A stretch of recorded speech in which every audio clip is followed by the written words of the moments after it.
एक डॉक्टर अपने क्लिनिक से बाहर निकलता है और सीधा मार्केट में पहुंचता है।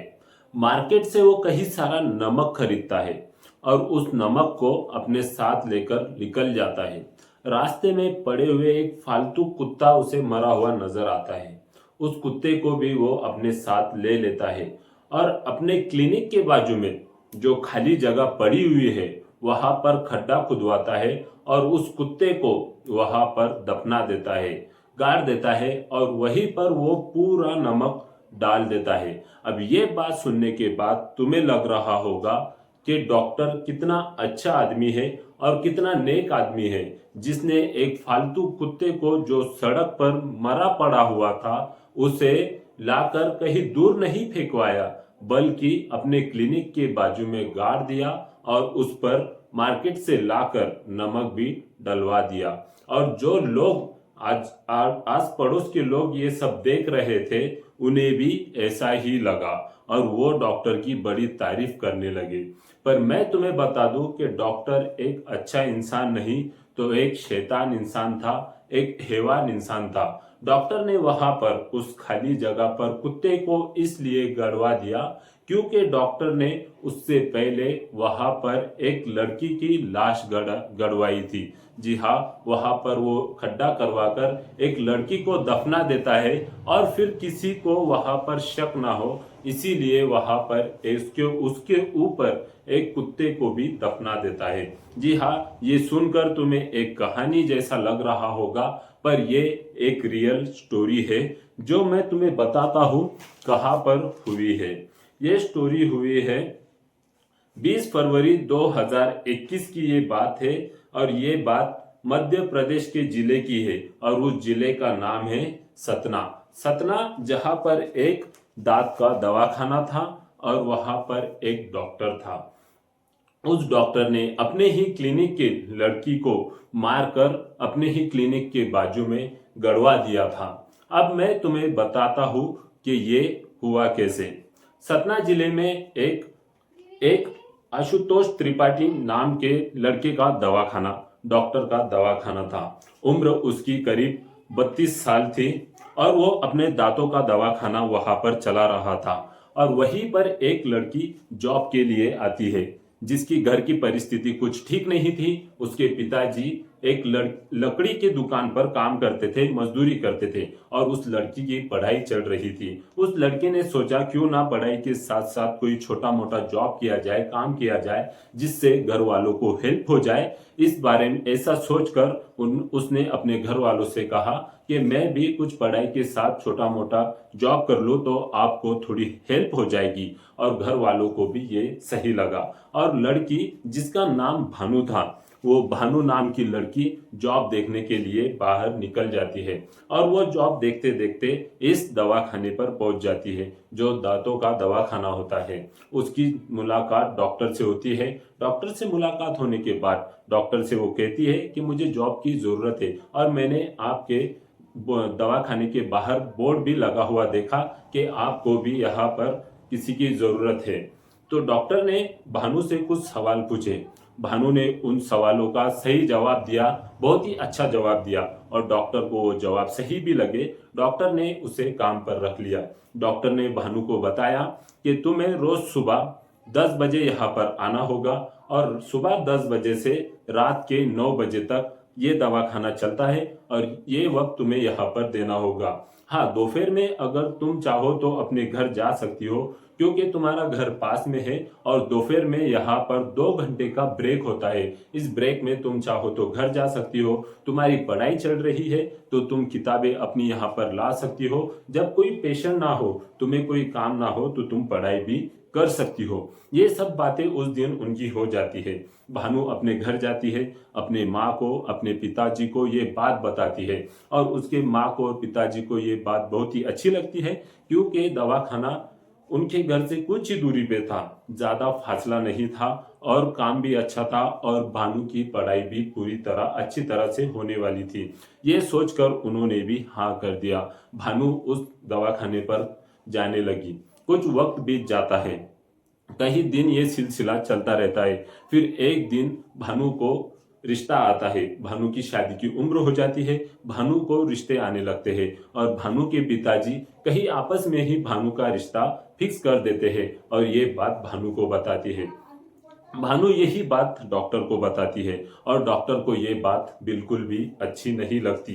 भानु जब ये बात डॉक्टर को बताती है तो डॉक्टर कहता है तुम शादी वादी के लिए लड़के बिल्कुल भी मत देखो, क्योंकि मैं तुमसे शादी ही करने वाला हूँ। डॉक्टर ने ये बात भानु को बताई। मैं तुम्हें बता दूं कि इस वक्त में भानु और डॉक्टर के बीच कुछ रिलेशन बन चुके थे, जिसकी वजह से डॉक्टर भानु से शादी करना चाहता था। पर भानु जो लड़की अपने माता पिता के हिसाब से शादी करने वाली थी, जहां पर उसका रिश्ता फिक्स हुआ है, वहीं पर शादी करने वाली थी और यही बात वो डॉक्टर को बता देती है, साफ साफ कह देती है कि नहीं, मैं शादी वहीं पर करूंगी जहां पर मेरे पिताजी ने मेरा रिश्ता पक्का किया है। और ये बात डॉक्टर को बिल्कुल भी अच्छी नहीं लगती।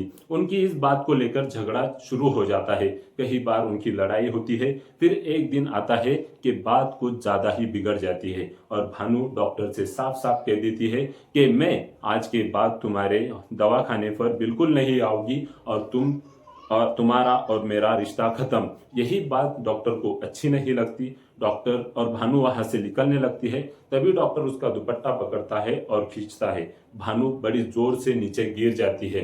फिर भानु उठती है और फिर जाने लगती है, तभी डॉक्टर फिर से उसका दुपट्टा पकड़ता है और उसे जोर से कसने लगता है और तब तक डॉक्टर उसके दुपट्टे को कस कर रखता है जब तक भानु की जान नहीं निकल जाती। जी हाँ, डॉक्टर तब तक उस दुपट्टे को कस कर रखता है जब तक भानु की जान नहीं निकल जाती और भानु वहां पर मर जाती है। और फिर डॉक्टर ये देखकर हैरान हो जाता है, परेशान हो जाता है कि ये उसके हाथों से क्या हो गया और उसी वक्त वो लाश को ठिकाने लगाने के बारे में सोचने लगता है। कुछ वक्त के लिए उस लाश को वो उसी क्लिनिक में कहीं पर ठिकाने लगा देता है और सोच सोच कर परेशान हो जाता है। फिर उसके दिमाग में एक आइडिया आता है, जो क्लिनिक के बाजू में खाली जगह पड़ी हुई है, उस जगह पर वो मजदूरों को कहता है खड्डा खोदने के लिए। आसपास के पड़ोस के लोग डॉक्टर से पूछते हैं क्या बात है डॉक्टर, खड्डा क्यों खुदवाया जा रहा है? डॉक्टर कहते हैं जो गंदा पानी इधर उधर जा रहा है, उस पानी को एक जगह करने के लिए मैं ये खड्डा खुदवा रहा हूँ। ऐसी बात बताकर वो डॉक्टर वहां पर जगह बना लेता है, एक खोल खड्डा दिन भर वहां पर खुदवाता है। वहां पर एक शाम तक मजदूर खड्डा खुदवाते हैं और मजदूर शाम को वापस चले जाते हैं। डॉक्टर शाम को जाकर मार्केट से कहीं भारी नमक लेकर आता है। नमक लेकर आते वक्त इत्तेफाक से उसे सड़क पर एक मरा हुआ कुत्ता नजर आता है। उस कुत्ते को भी वो अपने साथ लेकर आता है। डॉक्टर उस लाश, भानु की लाश को उस खड्डे में दफना देता है और कुछ मिट्टी उस पर डलवा देता है और उस कुत्ते को अपने ही क्लिनिक के बाजू में लाकर फेंक देता है। फेंकने के बाद सुबह जब वो क्लिनिक पे आता है तो देखता है कि यहाँ पर किसी ने कुत्ता फेंक दिया। ये लोगों को दिखाता है और फिर लोगों के सामने एक खेल खेलता है कि उस कुत्ते को वहां से उठाता है और जिस जगह पे उसने भानु को दफनाया है उसी जगह पर उस कुत्ते को भी दफना देता है और उसके ऊपर भारी नमक डाल देता है, जिससे लोगों की नजर में वो एक बहुत ही अच्छा इंसान बन जाता है।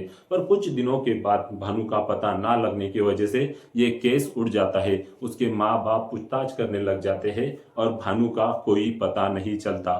फिर एक दिन डॉक्टर से ये पुलिस केस हो जाती है और एक दिन डॉक्टर से बात की जाती है।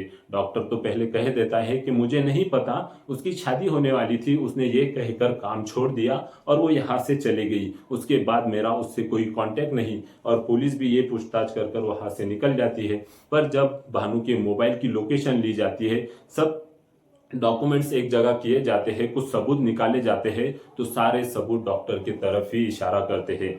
फिर वहां उसके बाद में पुलिस वाले डॉक्टर को एक दिन पुलिस स्टेशन पे बुलाते हैं। डॉक्टर के पास दो पुलिस वाले जाते हैं और कहते हैं तुम्हें साहब ने पुलिस स्टेशन बुलाया है। डॉक्टर कहते हैं कुछ ही मिनट रुको, मैं आता हूँ। कुछ मिनट के बाद डॉक्टर पुलिस वालों के साथ पुलिस स्टेशन जाते हैं। वहां पर कुछ लोगों की बहुत ही बुरी तरह से पिटाई की जा रही थी, इतना ज्यादा मारा जा रहा था, कहीं ज्यादा। उनकी आवाजें सुनकर डॉक्टर कांप जाता है और डर जाता है। डॉक्टर को भी उन्हीं लाइन में बिठाया दिया जाता है जहां पर वो लोग बैठे हुए थे।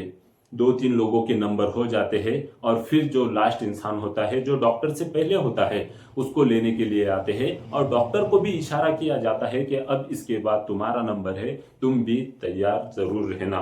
और फिर उसे भी ले जाकर बहुत सारा पीटा जाता है, कहीं जोर जोर से वो लोग चिल्लाते हैं और ये सब देखकर डॉक्टर बहुत ही ज्यादा डर जाता है। फिर डॉक्टर का नंबर आता है, डॉक्टर को अंदर लेकर जाते हैं और जैसे ही मुझे मारने की तैयारी करते हैं डॉक्टर कह देता है तुम्हें क्या पूछना है मुझे पूछ लो, मैं सब जवाब सही दूंगा, मुझे मारना बिल्कुल भी मत। और डॉक्टर से पुलिस वाले सवाल करते हैं जो भानु लड़की तुम्हारे क्लिनिक पर काम करती थी, तुम्हारी तरफ जॉब करती थी, वो लड़की का कोई पता नहीं और हमने सारे डॉक्यूमेंट्स सही कई सारे सबूत इकट्ठा कर लिए हैं जो तुम्हारे तरफ इशारा करते हैं। और डॉक्टर उस मार की धाक से डर जाता है, डॉक्टर उस मार को डर जाता है और जो भी हकीकत है सब कुछ पुलिस वालों को बता देता है। डॉक्टर उन्हें बताता है कि मेरे क्लिनिक के बाजू में एक जगह खाली पड़ी है, बस वहीं पर वो भानु दफनाई गई है। वहां पर खड्डा खोदा जाता है, पहले तो वहां पर कुत्ते की लाश निकलती है, फिर डॉक्टर से पूछा जाता है, डॉक्टर कहता है जरा नीचे खोदिए उसकी लाश भी निकल आएगी। 52 दिनों के बाद, दफनाने के 52 दिनों के बाद ये खोदा जाता है और वहां पर भानु की लाश निकल कर आती है, जो कि लाश नहीं पूरी तरह कंकाल बन चुकी थी। जी हाँ, 52 दिनों के बाद उसे निकाला जाता है और तब जाकर भानु के माता पिता को पता चलता है कि भानु इस दुनिया में रही ही नहीं, पूरी तरह से खत्म हो चुकी है। ऐसे यहाँ पर भानु की मौत हो जाती है और डॉक्टर एक खूनी बन जाता है। जो प्यार करते थे उसी प्यार को डॉक्टर ने खत्म किया और कुत्ते के लाश के नीचे उसकी लाश दफना दी। पुलिस ने कहीं सादा कार्रवाई की, कहीं सख्ती की, तब जाकर ये केस सॉल्व हुआ था। दोस्तों, मैं यहाँ पर ये घटना बहुत ही अच्छी तरह से पढ़ चुका हूँ और ये घटना कोई फेक घटना नहीं, ये सतना जिले की घटना है जो कि बिल्कुल रियल है और मैंने जैसा मुझे बताना चाहिए था वैसा तुम्हें स्टोरी के हिसाब से इसे बताया है। अगर तुम्हें इसके बारे में और भी ज्यादा जानना है, अगर तुम्हें अच्छी लगी है तो तुम इसे गूगल कर सकते हो, ये इसकी पूरी डिटेल्स तुम्हारे सामने आ जाएगी। ऐसी ही स्टोरी मैं तुम्हें सुनाना चाहता था क्योंकि ये मुझे अच्छी लगी थी, इसलिए मैंने इस पर वीडियो बनाई है। उस डॉक्टर को जेल हो जाती है, कानूनी कार्रवाई करने के बाद में उसे उम्र कैद की सजा भी दी गई है। डॉक्टर को उम्र कैद की सजा हो गई और ऐसे ही ये केस सॉल्व हो जाता है। ऐसे ही कई सारी कहानियां मैंने पढ़ी है, पर यह कहानी पढ़ने के बाद मुझे एक अजीब कहानी लगी, इसलिए मैंने तुम्हें ये कहानी वीडियो में एक कहानी की तरह ये स्टोरी बताई है। तो अगर तुम्हें ये स्टोरी अच्छी लगी है, ये स्टोरी यानी कोई पिक्चर की स्टोरी नहीं, तो रियल स्टोरी है, जिस दुनिया में हम रह रहे हैं उस दुनिया की स्टोरी है। तो अगर तुम्हें अच्छी लगी है तो इस वीडियो को लाइक कर देना और कमेंट में मुझे जरूर बताना कि तुम्हें ये स्टोरी कैसी लगी है, क्योंकि मैं अगर तुम्हें अच्छी लगती है, तुम्हें ये स्टोरी अच्छी लगी है, तो मैं तुम्हारे लिए और एक कुछ अलग स्टोरी लेकर आऊंगा जो तुम तक नहीं पहुंची और पर पहुंचनी चाहिए थी पर नहीं पहुंची, क्योंकि मैं ऐसी कई सारी स्टोरियां रियल में गूगल पर पढ़ चुका हूं, देख चुका हूं। इसलिए मैं कहूंगा मैं इससे बेस्ट स्टोरी तुम्हारे लिए एक लेकर आ सकता हूं। इसलिए इस वीडियो को लाइक करना, कमेंट में बताना तुम्हें कैसा लगा और चैनल पर नए हो तो चैनल को सब्सक्राइब कर लेना। फिर मिलेंगे एक नए स्टोरी के साथ में।